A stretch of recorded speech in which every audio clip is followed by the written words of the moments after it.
Yo, who is this, dog? Bro, come on. He got that George Miller sign. That's that George Miller sign. That's George Miller sign. That George Miller sign. Yo. I knew I knew. It's an old Bullets player. At your barbershop, listen, you gonna know what I'm talking about. When you go to your barbershop, is there a poster from at least 1997 with a variety of different haircuts and has numbers on it? No. Oh, he don't go to black. There's not a haircut chart. No. There's no You chart. get depicted like y'all want style number. Yo, I want a 7. That is nowhere to be Hey, found. listen, your barber can do none of those cuts. Hey, the sad part is, I always wanted to be the dude who cut was that good. I got put on the billboard. Like, how do I get to be number 10? Yo, but who's cutting my hair? And also, to get number they 10? never looking at the camera. No. They just like this, and they Like, never looking at the camera. Like, how do I get my hair Just be like number that. 10? I want to be number 10 on the haircut chart. Welcome back to Out of Bounds. I'm Pierce Simpson. Listen, we give Cap grief each and every day. We're glad that he knows something about barbershop talk, right? I've seen a few things in my day. That little wobble you did, we're going to work on that. Introducing Complex Sports Editor Adam Caparel. Cap, you feeling good, man? I'm doing all right today. You doing all right? Okay. I mean, Celtics didn't help me out last night, but that happens. Okay, intervention time for that guy. Yeah. Next to Adam Caparel, we got Mr. Gilbert Arenas on your home invasion swag right now. Ready to commit a home invasion. It's raining outside. Them doors is unlocked. Hey, let them know you from the Valley. You get it in. You don't play. You here. But listen, you got the Philadelphia 76ers beanie on. Foreshadowing what we're going to talk about a little later because somebody might be trusting the process, a certain LeBron James, but we never know. But the first story we're going to talk about is DeMar DeRozan opening up about his struggles with depression. In an interview with the Toronto Star that ran on Sunday, DeMar DeRozan openly discussed his struggles with depression, and it stemmed from an event that happened over All-Star Weekend where he tweeted out this cryptic message: "This depression gets the best of me." In the interview, DeMar said, "It's one of them things that no matter how indestructible we look like we are, we're all human at the end of the day. We all got feelings, all of that. Sometimes it gets the best of you. Where times everything in the whole world's on top of you." So obviously DeMar is a guy that's an all-star, one of the best players in the NBA, signed a max deal recently, but he's still suffering from this type of depression. Gil, what is your thoughts on that? I mean, as a player, you don't know who's going through depression. Yeah. Because you're when you're men don't express that. I need help. So we hold it in. And especially for an athlete who's in a sport where you're alpha male-ish. You're supposed to be alpha male. You aggression. Yeah. So when it comes to things like this, you don't express yourself. So our depression gets fixed temporarily on that court. Mm-hmm. So what we're going home to, it won't reflect in our play. Our locker rooms won't know about it. Unless he writes, something and let everybody know, we wouldn't know. Because it's like the old adage where you say, I can go play basketball and it's a relief. Yeah, basketball was the relief. I remember when I went through depression, it was right after the gun incident. Yeah. I couldn't understand how a person who does 100 things right and makes one mistake is the new villain. Right. And I just couldn't understand that. And it just took me to a dark place where you know what, fuck everybody. I would never do anything nice for another motherfucking soul because at the end of the day, it's not appreciated. I did 100 things right and one thing can overturn all of this good deed. Fuck everybody. So when you're at that level of fame and status and it seems like you have all the money in the world, what is that feeling where you're like, damn, the world is against me. I can't go out and buy something and make me happy because I feel like you have no answers? Because you don't have, it comes with it. Fame, you lose something with fame. You lose, being a really a family man. You lose privacy. You lose it all. So you got guys who really can't be themselves ever. You gotta be some type of, Charles Barkley, the old role model. When I don't want to be a role model. I'm a baller. I'm a family man. I'm a brother, wife, husband.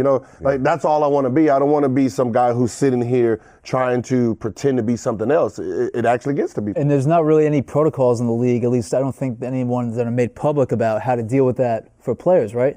I mean, mental health isn't really something that the NBA has kind of tackled yet. No, because no one expresses it. You're talking about the guys who come in at 10 o'clock, getting ready for practice, playing, going home. So If a guy is going through a divorce, fighting with his girlfriend, we wouldn't know. He can be like, I mean, there was plenty of times where I'll see a player in the gym earlier than me. And I'm saying, what the fuck you doing here? Yeah. And then realize, shit, he's been sleeping there for the last 4 or 5 days because he got kicked out of his house.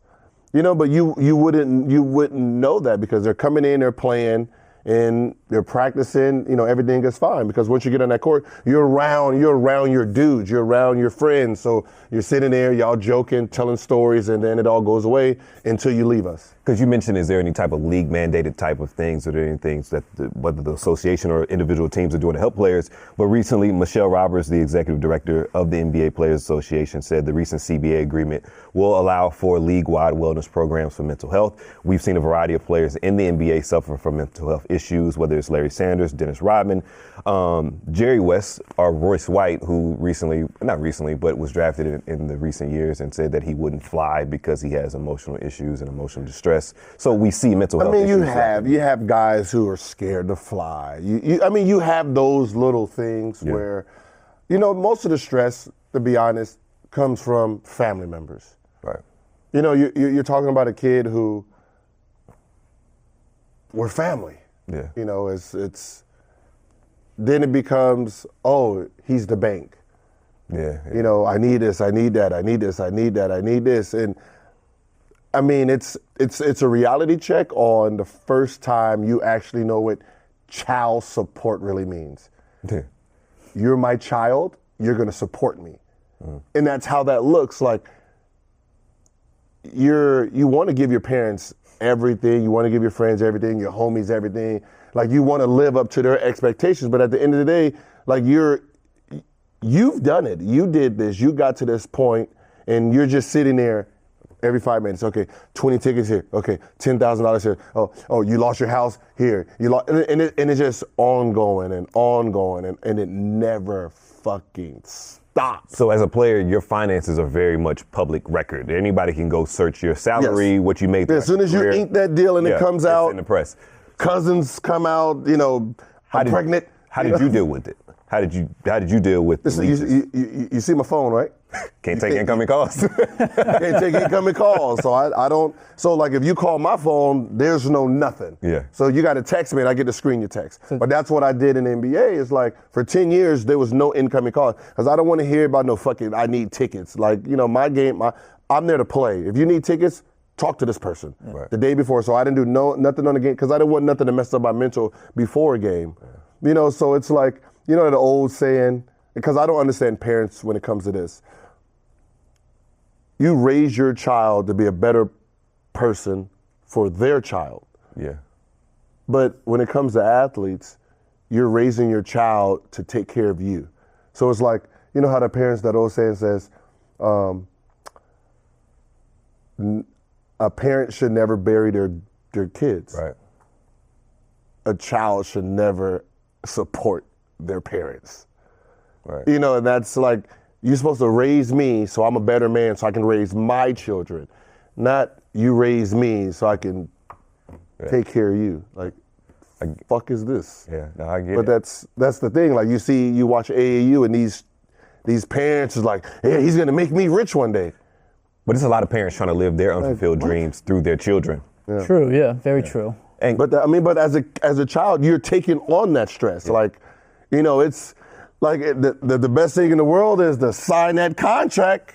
5 minutes later, that phone is the worst thing in the world. So maybe that's why players don't want to play in their hometown. That's why Kevin Durant will never take a meeting with the Washington Wizards, or Chris Bosh was like, I'm not going to play with the Mavericks, or LaMarcus Aldridge like, yeah, you like the idea.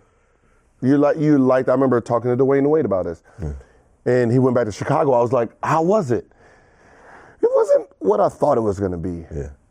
And I said, why was that? He said, because I thought the fans was going to be what I always seen. Yeah. And I said, you got to remember, what you always seen is it's you, Dwayne Wade, Shaquille O'Neal coming into town, a one-time show. Right. They're coming out to Woolworths. Or you, LeBron James, Chris Bosh, coming in town, one-time thing. We're coming out. When you're there every day, it's like, it's fucking Dwayne Wade. It's fucking Dwayne. Yeah. You know, it's not the same. It's not the same support. You know, it's I can see you every day. So it's like, then you got the ex-wife, you got cousins, uncles. It's like, yeah, it's a lot going on. You're just sitting there like, until you get strong enough to say no. I'm okay. Like no. That. Yeah, that's probably the best as an athlete. That's probably the best term you can figure out how to say is no. Or sometimes the hardest. Exactly. Cap. Say you broke. Yeah. That's tough when you go ahead. I ain't got it, brother. I broke. Child support took all my money. Cap, I mentioned a variety of players in the NBA that have suffered from mental health issues, and Royce Wright was a particular name that kind of struck me because he was active on social media and saying that, hey, I have these afflictions, I have these issues that I'm trying to work through. The Houston Rockets at the time were not doing the best job of facilitating those type of things. Recently, we saw former NFL player Jonathan Martin go on social media and make terroristic threats towards his former high school and former players that he alleged bullied him. How has social media impacted mental health awareness, both positively and negatively? It ain't. So when health issue, that is a mental health issue. Whenever somebody's berating you, saying, "Hey, if you're going on Twitter right now and somebody's telling you Gilbert Arenas sucks, Gilbert Arenas, let's take the dude that wants to be fired every day." It's just a reaction. Like, you got to remember, we're all reactors. We all react. So if I go on your site and 100 people say something good, oh, Adam, I love you, this and this, and then I say, oh, Adam, suck dick and this, and then he responds to me. He don't have mental issues. He just selected to go at me because it was the only negative thing he's seen. But if you're a guy struggling, with depression, have you said you had? But you wouldn't know. But again, a guy that you've suffered through a little period. Social media wasn't popping the same way back when you were suffering through it. But put yourself in someone's shoes right now. You're going through a dark period in time. You're getting inundated with stuff on social media and different things. You wouldn't see that in social media. You shut down completely. Yeah, you're depression. You shut down. You don't want to be near anybody. You want to be away from everybody. So you're not going to be sitting there going back and forth on Twitter against people. That's not depression. Here's the thing. Some people operate differently. I mean, some people... Because we seen it with some people. Kevin Durant, when he made the move to Golden State, there was a period in time where he said that there was like 24 to 48 hours where he went to his business partner, Rich Kleiman, was like, did I make a mistake? What did I do? Is my life, what did I do? And then we see him with the burner account. So obviously there's some. But that's what I'm saying. He goes to a burner account to get out his frustration at the time. Is not depression. Depression makes you want to seek by yourself. You want to hide. It's like more like a closet hiding. To go on social media to defend yourself from a burner account is not depression. But depression can come in different ways and different forms. Yeah, I can't relate to it. Everyone obviously has their own experience and stuff like that. But I would imagine that social media and kind of diving into that when you're in a dark place wouldn't be the best way to get out of that dark place. But that's just because when you're a sane individual, social media is a very dark place. Yeah, it's very much an echo chamber. You just kind of hear the same thing. If you're, like you said, if you're a villain, people are just gonna tell you constantly, you're a villain, you're a villain. But but with social media, you got to understand what social media is. It's a bunch of sickos. Yeah, we're sick. So what we do is, no matter what kind of lifestyle we have, how positive we are, there's always one guy who's going to come in there, a bunch of people that they're just going to poke. Yep. Yeah. But we're waiting for the poke. We'll go through all our comments and then go back at the guy who does the poking. It triggers you. Yeah, it's like.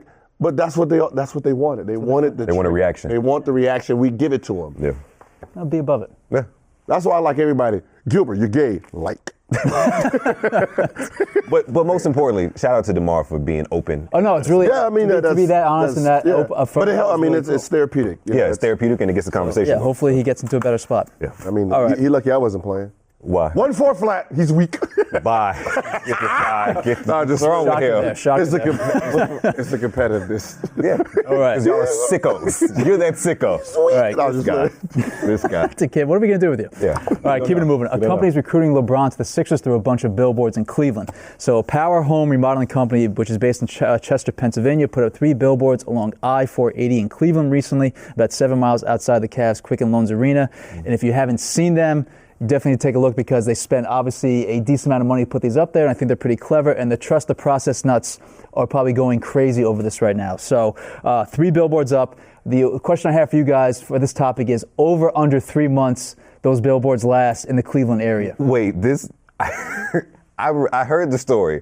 I just assumed that this was in Philly. Cleveland, yes. Yo, this is amazing. This is even better because the pettiness is like it warmed my cold heart. To put this in Cleveland, saying, "Hey, come to Philly." Yeah. That's love. If that happened in LA, you know. Over. I mean, it's gonna Over. be over. So over under 3 months of those billboards. It's gonna be over. They're gonna keep it all the way until he makes the decision. I say under. Decision. Under. Somebody's going to take it into their own hands. What are they're gonna climb up the pole? Like, I don't know. You said the Cleveland fans are crazy. they're sick, but they're not. No one's gonna jump up there. I Yeah. mean, Philly needs to. Just they can find one guy that's Some nut job under would the go up there and influence deface that will go do that. Philly, look, I got it right here. This is the closest thing LeBron is getting to Philadelphia, okay? Is a hoodie hat he's going to be wearing. I think it's much closer than you're giving it credit for. Okay, Philly has a better chance getting tickets to Wakanda. I'm sorry, and that's next to Zamunda and Skull Island. Like, that's your chance. Like, get the fuck out. He is not. Gilbert Arenas, the movie critic, all these movie He is not coming to Philadelphia. All right, explain why he's not going to Philadelphia. And your reason that I've only heard is him and Ben Simmons do the same thing. It's Philadelphia. Okay. He went back He's to in Cleveland. He's from Cleveland. Okay? But he's from Cleveland. How many people have you said, hey, I'm about to go to Philly? Let's go to Philly. Yo, no one goes to Philadelphia. When's the last time you went to Cleveland? When I played. He's from that's his hometown. I understand So that. he's obligated But again, to that. He is not going to be a free agent to go to fucking Philadelphia. I pose the question again. When is the last time you were in downtown Cleveland? Exactly. Never. I'd rather be in Philadelphia. But you're not going to be the most powerful man in basketball and go to Philadelphia. Hey, he's the most powerful man. He can go wherever he wants. Cleveland. He lives in Cleveland. He's from. There's a difference between your whole. If he was not from Cleveland, he would have never played in Cleveland. All right. Just like no other free agent goes to Cleveland. Listen. Yeah, rip them out. Listen to names. Go. Philadelphia. Let's run through a potential the roster, right? So, Okay, Philadelphia is like that fat chick. Oh, where this going? Where this going? That fat chick that throws their shot, but you're sitting next to Beyonce and Rihanna. Are you saying the Lakers are Beyonce? Right now? Lakers, New York, Miami You're just saying cities. are the Beyoncés to free agents. Hey, but- Okay, Philadelphia, you're that fat chick that if I take 3 or 4 or 5 shots, you start looking a little better. Okay, this sounds like a personal experience that You I'm gonna get become out. a 10-2 girl at 2 o'clock. But time out, back up. When you're LeBron James, these cities or free agent destinations don't necessarily matter because you can do whatever you want when you want. You're thinking about winning. Maverick Carter said this. He only cares about winning at this point. Maverick Carter said it. Yeah. And LeBron feels the same way. Oh, LeBron James. Did LeBron James say it? He can go. He has a better opportunity to win in Philly than he does in Los Angeles, like people are saying. If he goes to LA as his team is currently constructed, they're not winning anything in the Western Conference. Even if you pair him. Okay. Let's pretend Maverick Carter didn't say shit. Right. About winning. Okay.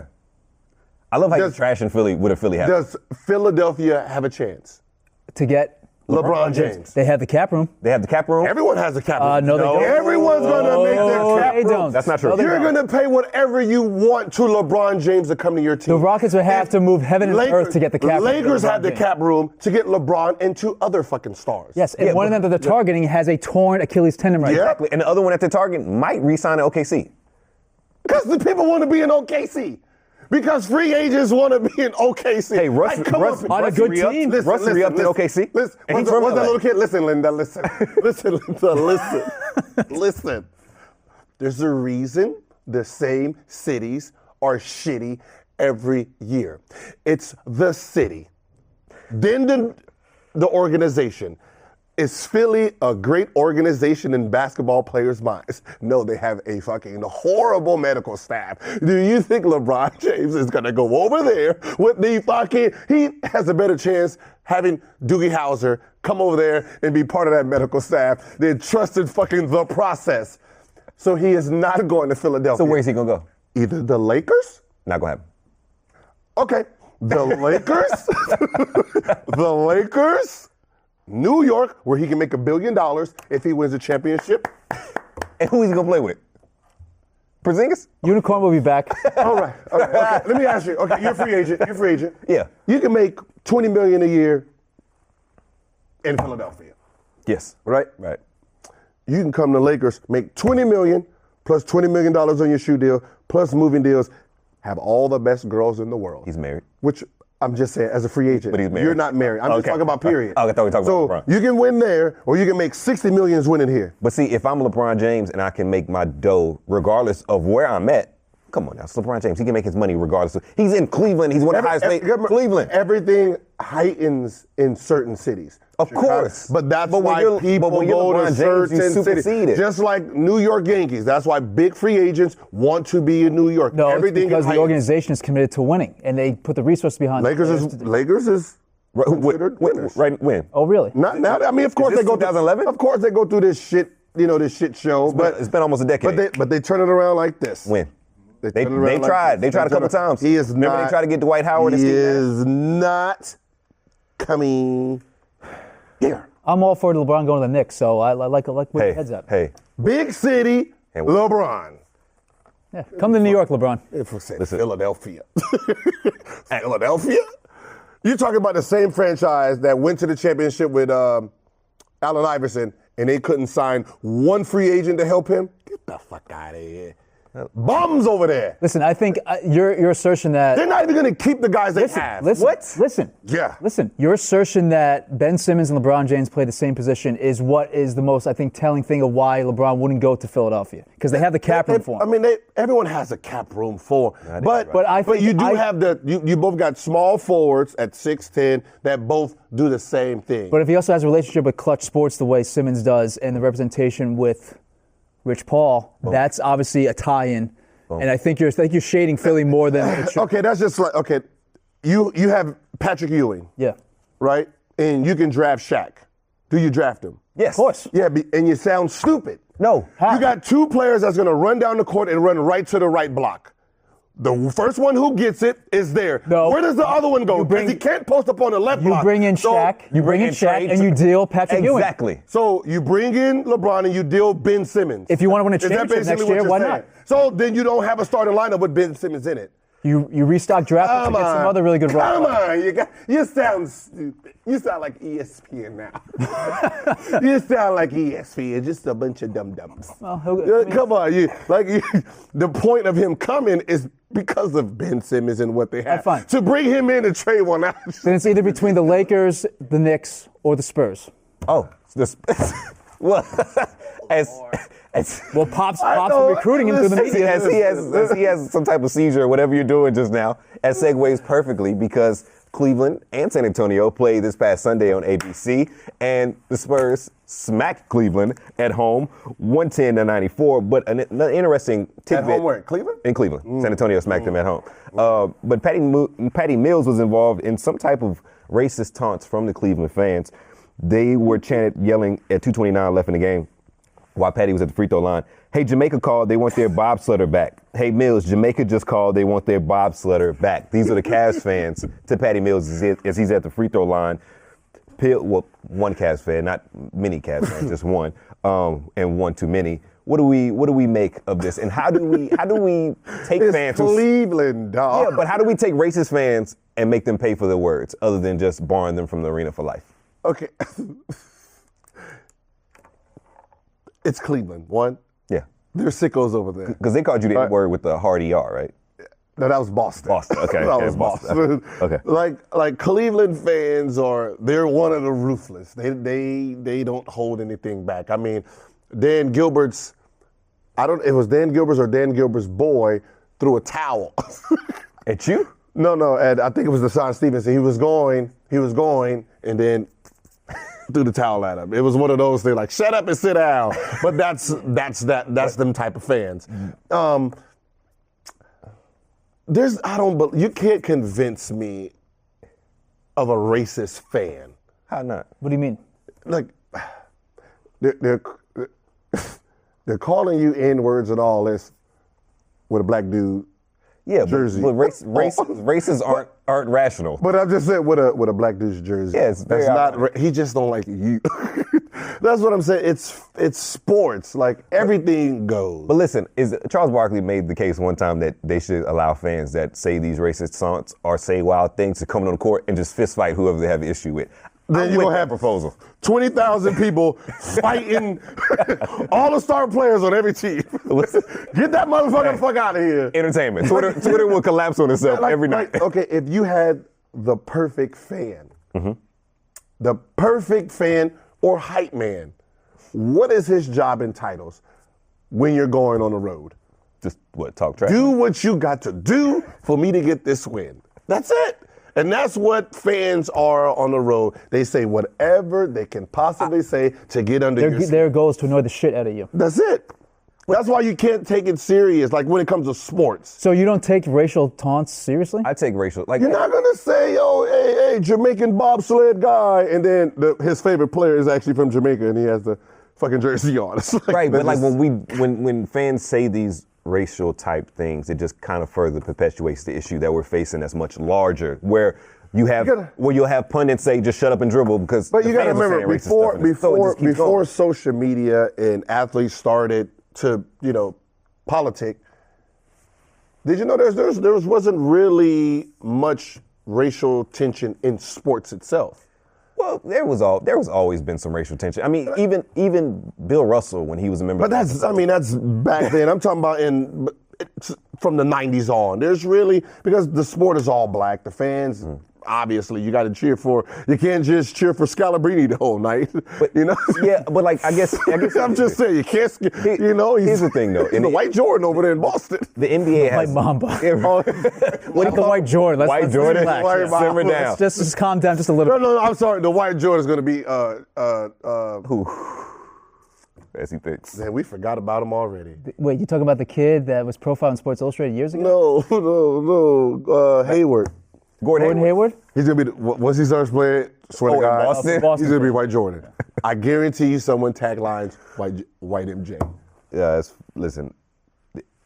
Let's just stop racism in sports. I know that's a long time. Probably will never happen, but let's stop. If you're a fan, do what you got to do. Yeah, but if you get caught with saying racial slurs or taunts, you know what? Wear one of those signs out front, and the players won't fuck you up, but the fans will. I'm with it. So like Die Hard with a Vengeance, like when Bruce Willis is wearing that in Harlem. You're telling me, you're a Jets fan, right? Yeah.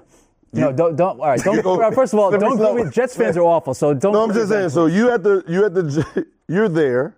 But time out. And you're playing a rival, and you started saying slurs, right? Which 99% of the rest of the fans are saying. You think wearing I'm a racist shirt in your Jet City is going to be like, oh, look at him. It just take one. It's called shame. Yeah, exactly. You're going to be shamed in front of your own fans.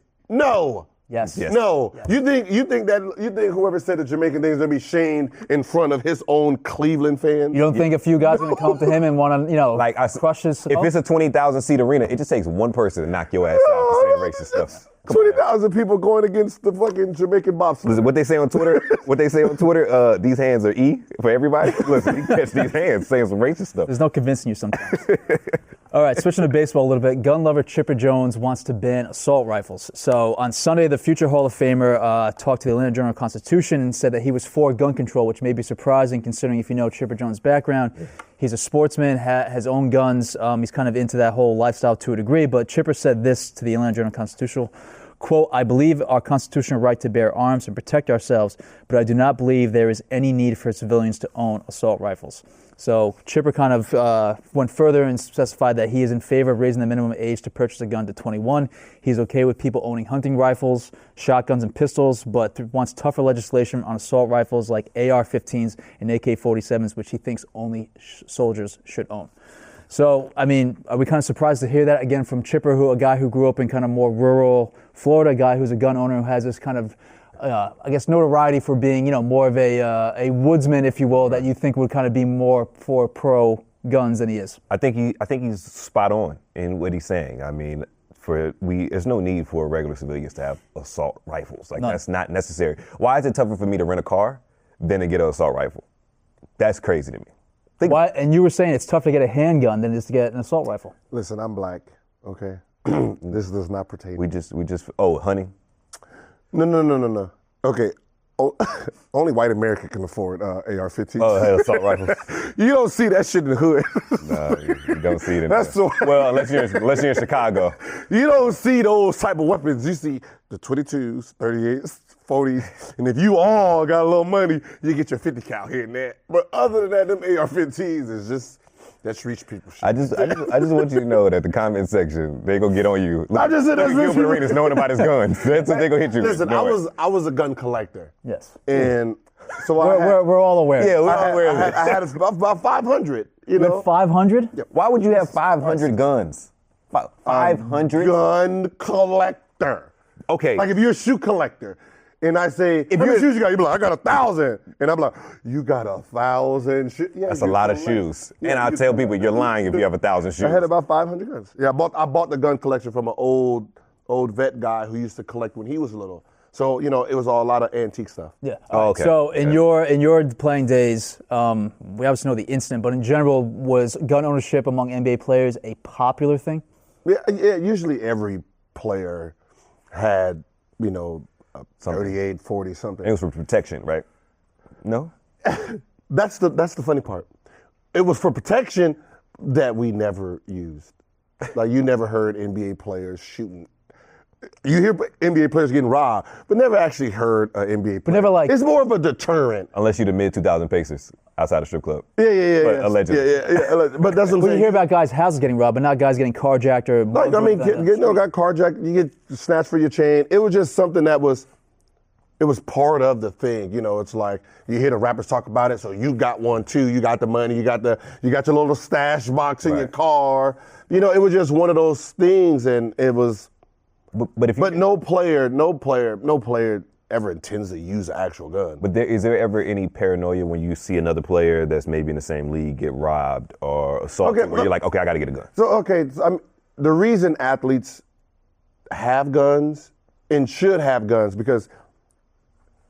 Unlike a regular civilian, I can look at it. If I'm a bad guy, I can just look. All right, he's out of town today. Oh, yeah. He's gonna be out of town for the next, boom, boom, boom. So I can rob his place. If you have a girlfriend there, she's the only person there. I mean, that's what people don't understand. That they know, if somebody who wants to get us, get at us, rob us, they know our schedule. They know where you are. So it's all public record. But you're never there. Yeah. Most of the times when you're getting robbed, I mean, besides like Sean Taylor, but they didn't think he was there when they was robbing him. But it's one of those things. It's like now, it's like let me just get a bodyguard. Yeah. Right. But to be a safer bet. I mean, Chipper seems to be a very responsible gun owner. Obviously, wants some responsible reform and pro responsible care and how you go. You're responsible until you're not responsible. Okay. Well, my question for you is: were most guys in the NBA that own guns, were they largely responsible with their guns? You're responsible until you're irresponsible. That's just how it works. It's like, you can do the right protocol, and then something happens. Oh, that motherfucker's irresponsible. Yeah. It's that 100 good times and the one bad time. 100 good times, one bad time. Look at the Plaxico. One bad time, you're irresponsible. Look at the Plaxico Bear situation. There's no telling how many times he had the gun on him. Yeah, you know what's so funny? Yeah, but he wore sweatpants to the club. But think about it. Think about it. You wore sweatpants to the club with a gun in your waistband. Yes. That means with the little drawstring. Yeah. Right? Think about it. I put the gun in there. That gun's too heavy. I tied the drawstring. Yeah, the gun's hanging, everything. So I guarantee you what happened is he's probably moving. It started slipping. He went to grab I think it. he was walking upstairs when that went off. Yeah, see? And he had to grab it. Yeah. Just. Yeah. Why is it loaded, first of all? Why is it loaded? I can't relate. But isn't the most worthless thing in the world an unloaded gun?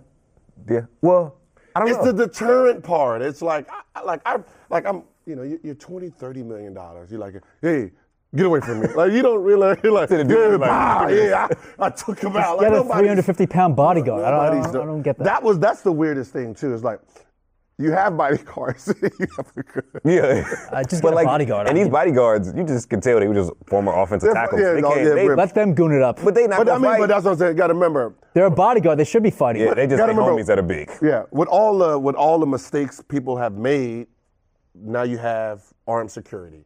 Yeah. Like John Wall, he has his own personal security. Yeah.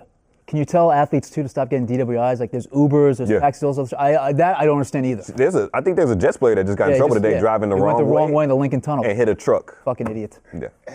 Yeah, listen, athletes, what are we going to do? You drive, got to remember, when you drive to the place, you're sober as shit. You're sober when you're driving there. That wraps up the latest edition of Out of Bounds. Adam Caparel, Gilbert Arenas. I'm Pierce Simpson. We'll see you tomorrow.